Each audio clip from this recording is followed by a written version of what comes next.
6 months ago, I invited the Prime Minister of Turkey, and I am one of the supporters, and I think I know the development of Turkey in the last 10 years. It's a very successful story and should be told all the time, especially to Egypt after the revolution. The Prime Minister of Turkey could not come, but he sent his Minister of Development to my right, which will be introduced by His Excellency, the Ambassador of Turkey, His Excellency Hussein Aouni Betisel. So I want to give the microphone now to His Excellency to say some greeting words and also to introduce our guest speaker, the Minister of Development in Turkey, to my right hand side. Hussein Aouni Betisel, the Turkish Ambassador. This is Dr. Nahit Bingöl. He is the Chief of Strategic Planning of Turkish Prime Ministry and Ministry of Planning. And he is here on the occasion of an invitation by Professor Al-Masri for the Sinai in Future Egypt Conference. Essentially, we are requested by the Egyptian brothers to give a perspective of Turkish regional planning, economic development, and prioritizing the sectors, the countries, the regions which are less developed in the country, so that the overall macroeconomic balances and regional balances are established. And we will share our experience.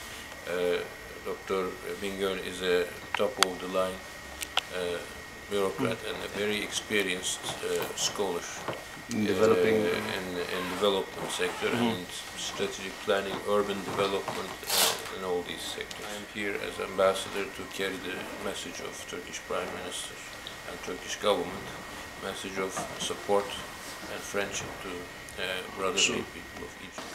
Egypt has always been very dear to our hearts, and I used to give some speeches in academic or economic circles. I say one motto, and when Turks and Egyptians embrace, the sun rises with a different sky above the eastern Mediterranean. We have a sound basis because the Turkish-Egyptian relation dates back even far before the Ottoman times. The first arrival of Turks in the Nile Valley was in Abbasid times as co-defenders of these lands together with the Egyptian brothers. So we have a kinship, we have a joint history, and also during the Tolunoglu's and Mamluks, of course, throughout history, a legacy. And on the Ottoman episode, I was telling that we agree, both Egyptians and Turks, that we have an imperial legacy, but we do not have a colonial legacy. This is important. This is different from other powers. And now, as two sovereign equals, and as two bases of pillars of civilization in the Eastern Mediterranean, Anatolia and the Nile, we have every reason to work more closely. The best advantage we have is that we are problem-free. We don't have territorial disputes, we don't have historical disputes. And based on that, in 2007, we signed a free trade agreement, which multiplied our bilateral trade, and which also brought in significant resources of direct investment from Turkey and technology transfer.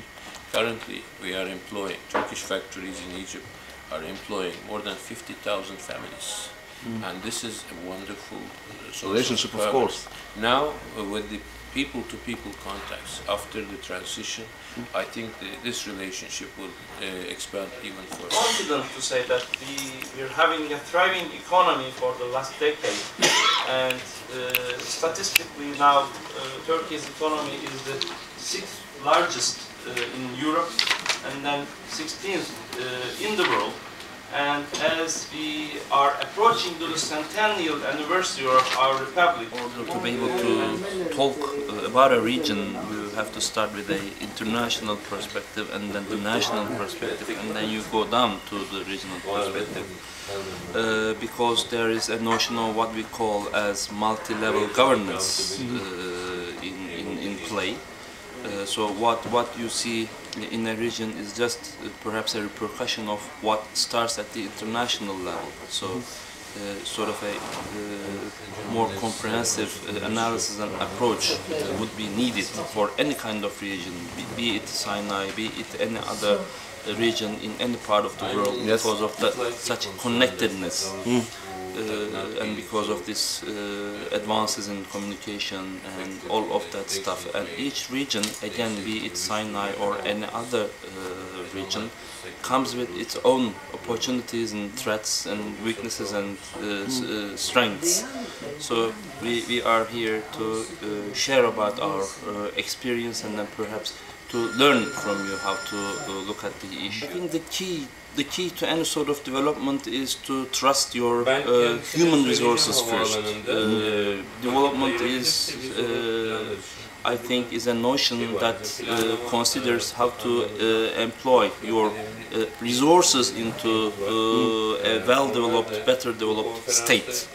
And I think human resources top the list of those resources. First, you have to rely on and develop your human resources. You meaning not Egypt, but any sort of Yes. Development projects, but not very effective schemes.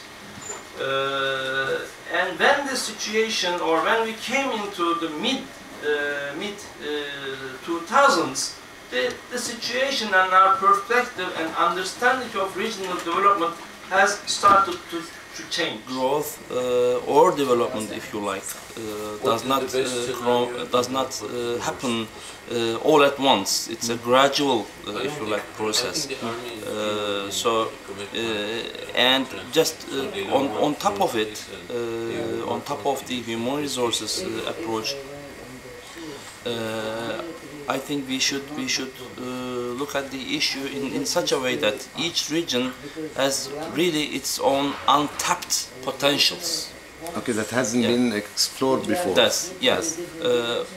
The current notion or advances in regional development and regional science stipulate the fact that regional development has not or should not be understood as solely just decreasing the disparity level between or among the developed regions and less developed regions, but to look at a region as an asset on its own right and try to develop its competitiveness in absolute terms, not in relative terms. Okay, so